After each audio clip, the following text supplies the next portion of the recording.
காமராஜர் கதைகளை அடுத்த கதை உதவிக்கரம். அண்ணன் தம்பிக்கு இடையே கூட போட்டி பொறாமை நிலவும் இந்த காலத்தில் தன் உயிரை கூட பெரிதாக எண்ணாமல் அடுத்தவர் ஆபத்தில் உதவிக்கரம் நீட்டியவர் பெருந்தலைவர்.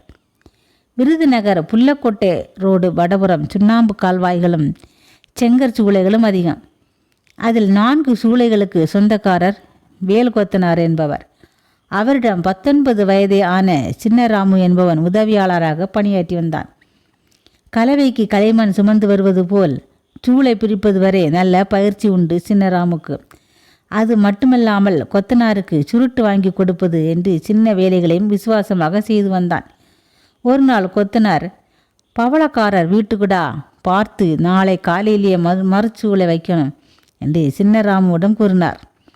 இரவு பொழுது முடிந்தால் சூளை ஆறிவிடும். மேல் பக்கமிருந்து எளிதாக சூளையை பிரிக்கலாம். ஆனால் அவசரத்தில் குறுக்கு வழியில் சின்னராமு சூளையை பிரித்தான். வேலைக்காரி ராக்கு தூக்கி சுமந்தாள்.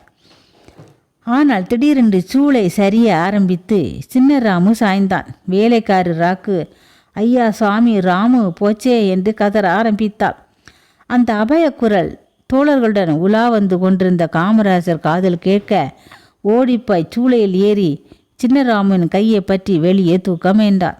மற்ற நண்பர்களும் சுவரில் தாவி ஏறி கை கொடுக்க சின்னராமு காப்பாற்றப்பட்டார். அன்று இரவு ஓட்டல் அதிபர் பாலு ஐயர், ஞானம்பிள்ளை, கோவில் தலைவர் சண்முக சுந்தர நாடார் மற்றும் பலர் காமராசரை முதுகில் தட்டி பாராட்டினர்.